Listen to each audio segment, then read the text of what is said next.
நேற்று இஸ்ரேலோட international airport முற்றிலுமாக முடக்கப்பட்டுச்சு. என்னதான் இஸ்ரேல் பலிஸ்டிக் தாக்குதலுக்கு அப்புறமா அதை கிளியர் பண்ணி ஏர்போர்ட்டை ஓப்பன் பண்ணாலும் அதற்கப்புறமா அங்கே லேண்டாக இருந்த ஏர் இந்தியா விமானம் மீண்டும் இந்தியா பக்கம் திரும்பி வந்துடுச்சு. இப்போ இஸ்ரேலோட ஏர்போர்ட்டை முடக்கிற அளவுக்கான ஒரே ஒரு பலிஸ்டிக் ஏவுகணை தாக்குதலை பண்ணது யார் அப்படின்னு பார்த்தீங்கன்னா யமனில் இருக்கிற ஹவுத்தி ரிபல்ஸ். அண்ட் இவங்க பயன்படுத்துகிற பலிஸ்டிக் ஏவுகணை ஈரானால் வழங்கப்பட்டது. ஸோ இன்னைக்கு அந்த காணொலியில் நம்ம என்ன பார்க்க போகிறோம் அப்படின்னா இந்த பலிஸ்டிக் ஏவுகணை தாக்குதல் எப்படி தான் நடந்துகிட்டு இருக்கு. ஏன்னா ஒரு பக்கம் அமெரிக்கா பல ஆயிரக்கணக்கில் செலவு பண்ணி அவங்களோட ஏர்கிராஃப்ட் கேரியர்ஸின் மூலமாக ஹவுத்திகள் மேலே ஏகப்பட்ட பாம்ஸை ட்ராப் பண்ணிக்கிட்டு இருக்காங்க. இன்னொரு பக்கம் இஸ்ரேல் அவங்களோட ஏரோ 1, 2, 3 அப்படின்னு சொல்லி ஏகப்பட்ட வான் பாதுகாப்பு அமைப்புகளை வச்சுருக்காங்க. ப்ளஸ் இவங்களோட வான் பாதுகாப்பு அமைப்புகள் அமெரிக்கன் தாட் ஏர் டிஃபென்ஸ் சிஸ்டமால் ரீஎன்ஃபோர்ஸும் பண்ணப்பட்டிருக்கு. இப்படி ஏகப்பட்ட இடத்துல இந்த இரண்டு நாடுகளுக்கும் அட்வான்டேஜ் இருக்கிற சூழ்நிலையில் எப்படி தான் ஹவுத்திஸ் இந்த தாக்குதல்களை நடத்திக்கிட்டு இருக்காங்க அதை தான் தெளிவாக பார்க்க போகிறோம். நான் உங்கள் ஆகாஷ், தமிழ் பொக்கிஷம் வழங்கும் டிபி டிஃபென்ஸ். முதல் விஷயம், நம்ம பலிஸ்டிக் ஏவுகணையில் தடுக்கக்கூடிய வான் பாதுகாப்பு அமைப்பு விஷயத்துக்கு வருவோம். இந்த வான் பாதுகாப்பு அமைப்பை பொறுத்த வரைக்கும் இது என்னதான் பலிஸ்டிக் ஏவுகணைகளை தடுத்தாலும் இதற்கான ஃபேவரபிளான கண்டிஷன்ஸ் அப்படின்றதும் இருக்குது. சில கண்டிஷன்ஸில் இந்த பலிஸ்டிக் ஏவுகணைகளை இந்த வான் பாதுகாப்பு அமைப்பால் தடுக்க முடியாது. அந்த வல்னரபிலிட்டிஸை தெரிஞ்சுக்கிட்டாங்க அப்படின்னா அந்த டைமில் கரெக்டாக ஒரு ஏவுகணையை அனுப்பி அவங்களோட டார்கெட்டை அவங்களால ஈஸியாக அடிக்க முடியும். அப்படி தான் இந்த ஏர்போர்ட் மேலே நடந்த தாக்குதலை நம்ம பார்க்கணும். அண்ட் பலிஸ்டிக் ஏவுகணைகளை தடுக்கக்கூடிய வான் பாதுகாப்பு அமைப்புக்கு சக்ஸஸ் ரேட்டுன்றது 90% தான். 100 ஏவுகணையை அனுப்புனாங்கன்னா அதில் 10 ஏவுகணையை இதால் தடுக்க முடியாது. இப்படிப்பட்ட சூழ்நிலையில் நம்ம டெக்னிக்கலாக இதை பற்றி ஏகப்பட்ட தடவை பேசியிருப்போம். பட் அன்டெக்னிக்கலான ஒரு விஷயம் இந்த இடத்துல இருக்குது. அது என்ன அப்படின்னா ஹவுத்திகள் மேலே அமெரிக்காவோட 2 ஏர்கிராஃப்ட் கேரியர்கள் ராத்திரி பகல்னு பார்க்காம பாம்ஸை போட்டு குமிச்சுக்கிட்டு இருக்காங்களே, இது எந்த வகையிலையுமே ஹவுத்திஸை பாதிக்கலையா? ஏன்னா இவங்க போட்ட பாம்புக்கு இன்னும் 5 வருஷத்துக்கு இஸ்ரேலுக்கு எதிராக அவங்க விரலையே தூக்கக்கூடாது. ஆனால் இஸ்ரேலோட ஏர்போர்ட் மேலே எப்படி பலிஸ்டிக் தாக்குதலை யமனில் இருக்கிற ஹவுத்திகள் பண்ணாங்க? அப்போ அமெரிக்காவோட பாம்ஸுக்கு என்ன மரியாதை அப்படின்னு கேட்டிங்கன்னா இங்கே தான் ஒரு முக்கியமான கான்செப்டை நம்ம பார்க்கணும். ஹவுத்திஸை இப்போ அமெரிக்கா மற்றும் இஸ்ரேல் 2 பேரும் சேர்ந்து அழிக்க முடியாததுக்கான காரணம் அவங்களோட கமாண்ட் செயின் தான். இந்த கமாண்ட் செயினோட ஸ்ட்ரக்சர் அப்படின்றது 2 வகையாக நம்மளால் பிரிக்க முடியும். ஒன்று சென்ட்ரலைஸ்டு ஸ்ட்ரக்சர், இன்னொன்று டீசென்ட்ரலைஸ்டு ஸ்ட்ரக்சர். சென்ட்ரலைஸ்டு ஸ்ட்ரக்சரில் இருக்கிறதுக்கு ஒரு உதாரணம் சொல்லணும் அப்படின்னா இந்திய இராணுவம், இஸ்ரேலிய இராணுவம், அமெரிக்க இராணுவம்.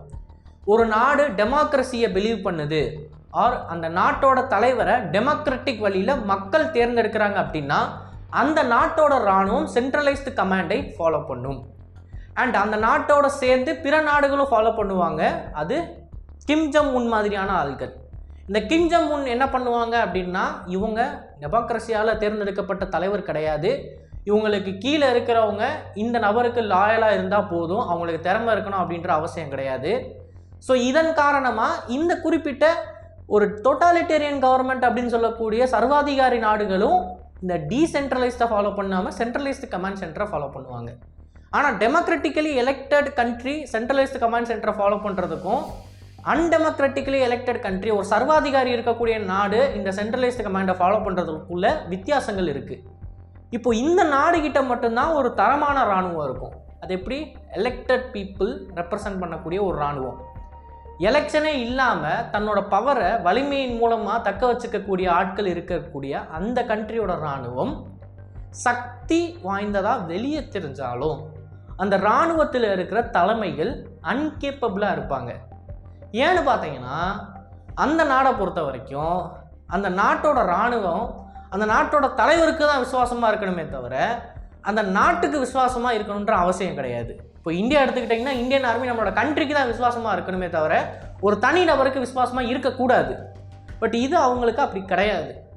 இதனால தான் அரப் கண்ட்ரீஸில் இருக்கிறவங்க அதிகமான போரில் தோற்றுருக்காங்க. ஏன்னா தான் அவங்கக்கிட்ட மேன் பவரும் டெக்னிக்கலும் அதிகமாக இருந்தும் அண்ட் அவங்க எந்த வகையிலையும் மித்த நபர்களை கம்பேர் பண்ணுறப்ப ஃபைட்டிங் ஸ்கில்லையும் குறைஞ்சவங்க கிடையாது. என்னதான் அவங்க சைடு நிறைய பாசிட்டிவ்ஸ் இருந்தும் அவங்க நிறைய போரில் தோற்றதுக்கான காரணம் இதுதான். அவங்களோட கமாண்ட் சென்டரில் இருக்கிற உயர் அதிகாரிகள் வெறுமனை லாயல்ட்டி பேஸில் ரெக்ரூட் பண்ணப்பட்டவங்க, அவங்களோட திறமை பேஸில் ரெக்ரூட் பண்ணப்பட்டவங்க கிடையாது. ஸோ சென்ட்ரலைஸ்டு கமாண்டை ஃபாலோ பண்ணக்கூடிய ஒரு கண்ட்ரி அன்டெமோக்ராட்டிக்கலி எலெக்டட் லீடரை வச்சிருந்துச்சு அப்படின்னா அந்த லீடரின் காரணமாக அந்த மிலிட்டரியோட டாப் கமாண்ட் அப்படின்றது மட்டமான குவாலிட்டியில் இருக்கும்.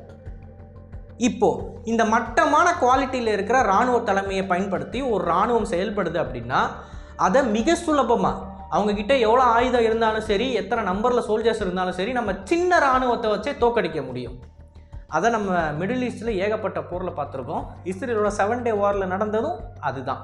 இப்போது இது தெரிஞ்சதுனால தான் ஹவுத்திகள் என்ன பண்ணியிருக்காங்க, கமாண்ட் சென்டரில் சென்ட்ரலைஸ்டு கமாண்டையும் ஃபாலோ பண்ணுறாங்க, டீசென்ட்ரலைஸ்டு கமாண்டையும் ஃபாலோ பண்ணுறாங்க. ஹவுத்திகளோட சென்ட்ரலைஸ்டு கமாண்டில் முக்கியமான சில தலைவர்கள் இருப்பாங்க. இந்த தலைவர்கள் தான் ஹவுத்தி ரிபல்ஸோட டார்கெட் யார், அண்ட் இந்த ஹவுத்தி ரிபல் அடுத்த 5 வருஷத்துக்கு என்ன பண்ணணும், எதை நோக்கி உங்களோட போராட்டம் இருக்கும் அப்படின்ற ஐடியாலஜியை செட் பண்ணுறது எல்லாமே அந்த குறிப்பிட்ட கமாண்டில் இருக்கிற நபர்கள் தான். இப்போ இந்த கமாண்டில் இருக்கிற நபர்கள் உத்தரவு மட்டும்தான் கொடுப்பாங்க. இஸ்ரேலுக்கு எதிராக ஒரு பலிஸ்டிக் ஏவுகணை தாக்குதலை பண்ணுங்க அப்படின்னு சொல்லி கீழே இருக்கிற வீரர்களுக்கு ஆர்டர் மட்டும்தான் போகும்.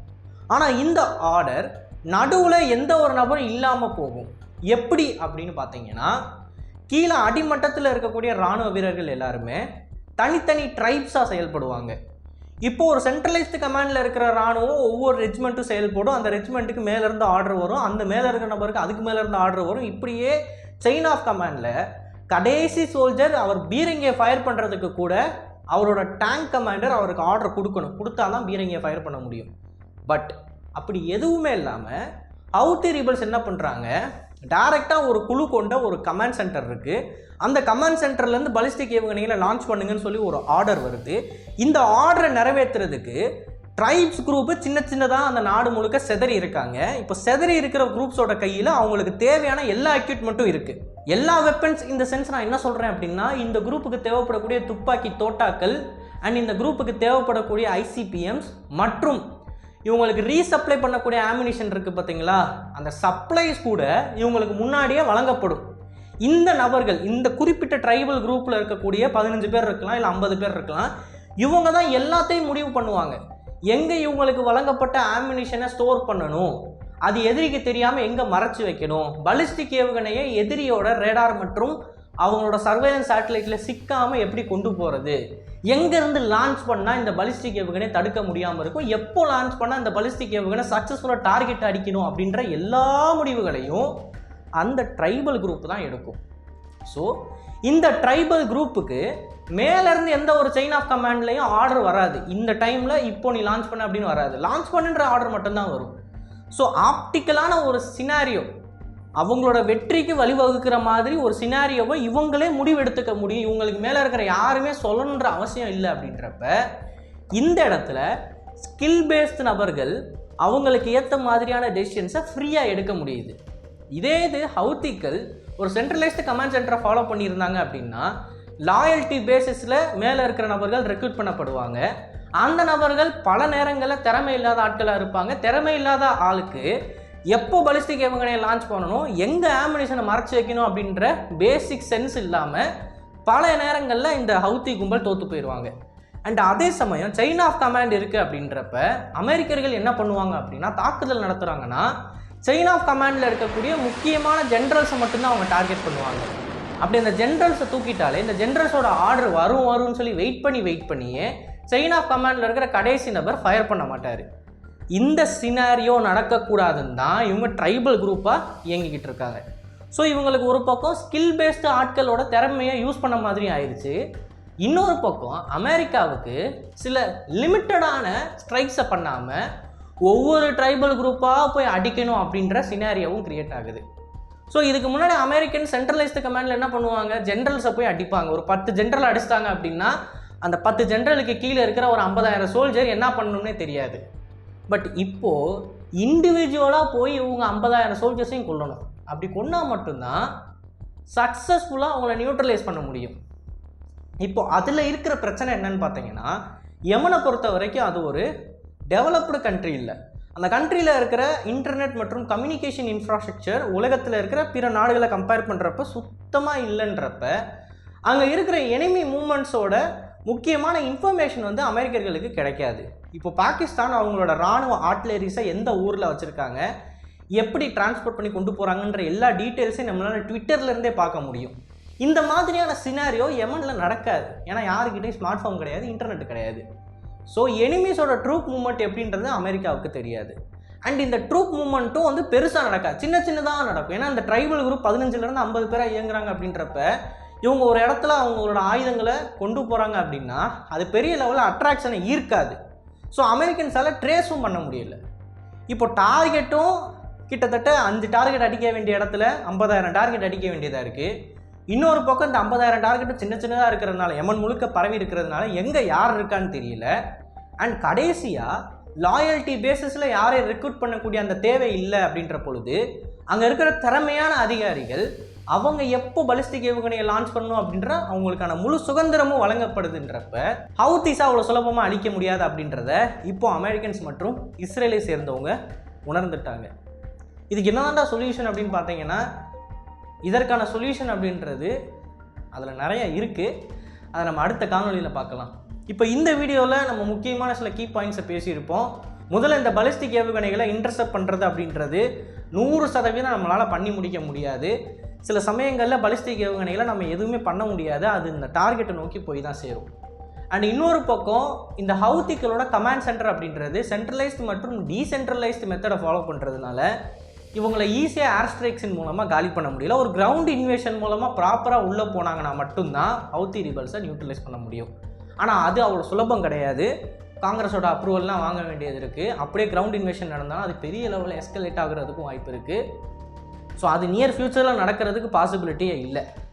ஸோ இந்த காணொலியோட கன்க்ளூஷன் என்ன அப்படின்னு பார்த்தீங்கன்னா, ஏர் ஸ்ட்ரைக்ஸ் நடந்துக்கிட்டு தான் இருக்கும். ஏர் ஸ்ட்ரைக்ஸ் எப்படி நடக்கின்றதோ அதே மாதிரி இஸ்ரேலுக்கு எதிராக பலிஸ்டிக் தாக்குதல்களும் நடந்துக்கிட்டே தான் இருக்கும். வரும் வாரங்கள் மற்றும் மாதங்களில் இந்த மாதிரி ஏகப்பட்ட பலிஸ்டிக் ஏவுகணை தாக்குதலை நம்மளால் பார்க்க முடியும். அதில் பலதை இஸ்ரேல் இன்டர்செப்ட் பண்ணிடுவாங்க, சிலது தப்பி போய் அதோட டார்கெட்டையும் அடிக்கும். ஸோ இந்த வீடியோ பற்றினா உங்களோட கருத்துக்களை மறக்காமல் கமெண்ட்ஸில் பதிவிடுங்க. அண்ட் இது போல நிறைய தகவலை தெரிந்து கொள்ள டிபி நியூஸ் பேஜை ஃபாலோ பண்ணிக்கோங்க. நல்லது இப்போ நல்ல சமுதாயத்தை இருக்கும். நன்றி, வணக்கம்.